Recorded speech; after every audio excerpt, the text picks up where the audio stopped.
The wind howls across a frozen plain. A figure, wrapped in animal hides, moves through the blinding snow, clutching a sharpened spear. Hunger gnaws at his stomach, and behind him the shadows of wolves creep closer.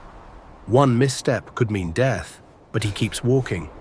Because to stop is to vanish. This was the world before cities, before language as we know it, an age where survival was a daily negotiation with nature itself. Every breath, every fire lit, every meal hunted from the earth was a triumph against extinction. And out of that struggle, humanity was born. Not through peace, but through relentless adaptation. The prehistoric world was not built for comfort. Vast ice sheets carved through continents, and searing deserts swallowed the weak. Temperatures shifted violently. Megafauna, towering mammoths, saber-toothed cats, and cave bears ruled the land. Early humans were small in number, scattered and fragile. They had no armor, no fangs, no claws, yet they possessed something their predators didn't: awareness. A mind capable of planning, remembering, and imagining what could come next. But awareness came with fear, the realization of danger, of hunger, of death. Each sunrise brought uncertainty. Every step beyond the safety of a cave meant stepping into a world that did not care if they lived or died. Still, they adapted. Their world was brutal, but it forged resilience, an instinct to endure, even when the odds screamed otherwise. Food was never guaranteed. The hunt was everything. Men and women tracked herds across vast plains, reading the earth like a map. Hoofprints in the mud, broken reeds, the faint smell of musk carried on the wind. When the chase began, it was a deadly game of patience and precision. Spears carved from flint, thrown by steady hands, found their mark, or missed, often fatally.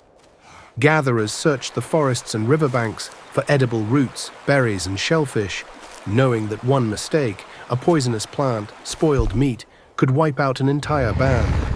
Hunting wasn't just survival, it was ritual, community, and risk bound together. Around the fire at night, stories were told of great beasts and fallen hunters, their courage woven into the tribe's identity. Each kill meant more than food.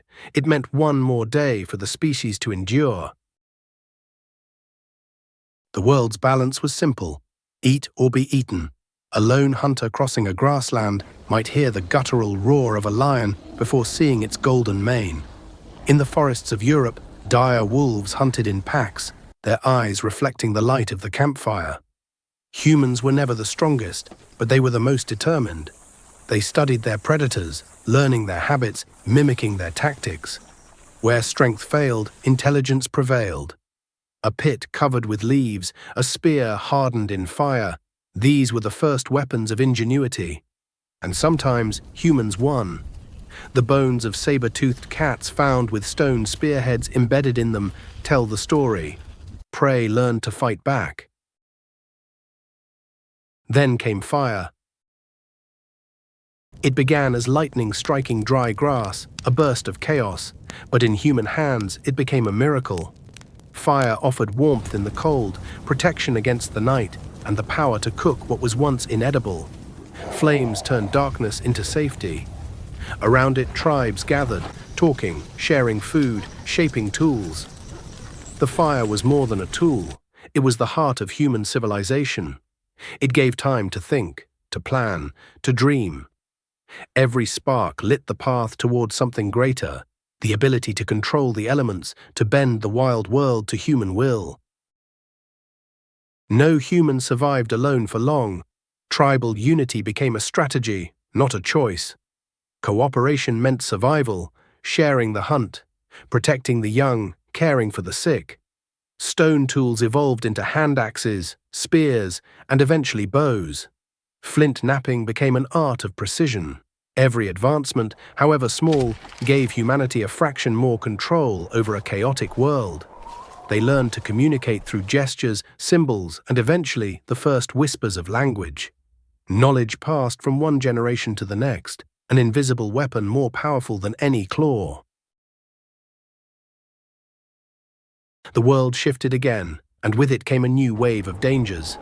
Ice swept across continents, shrinking forests and driving herds into decline. Entire food chains collapsed.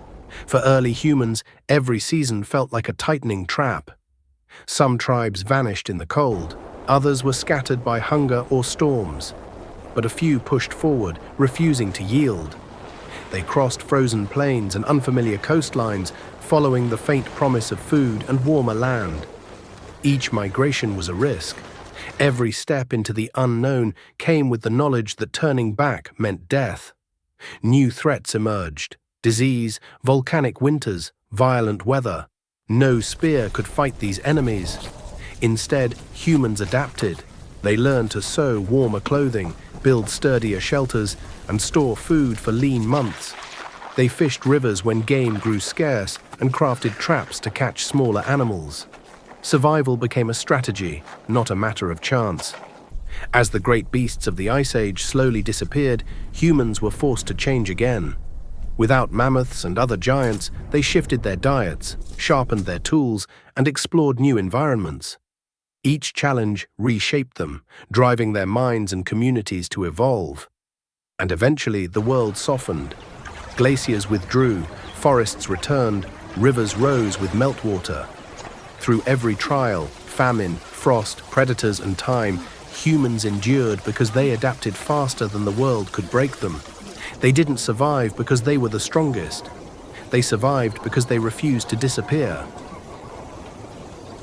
Every skyscraper, every city, every story told today stands on the shoulders of those who refused to die out in the dark.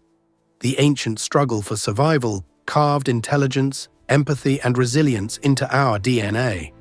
We are not just descendants of survivors, we are survival itself, carried forward through fire and frost. And though the world around us has changed, the instinct remains: to adapt, to endure, and to never stop fighting for the next dawn.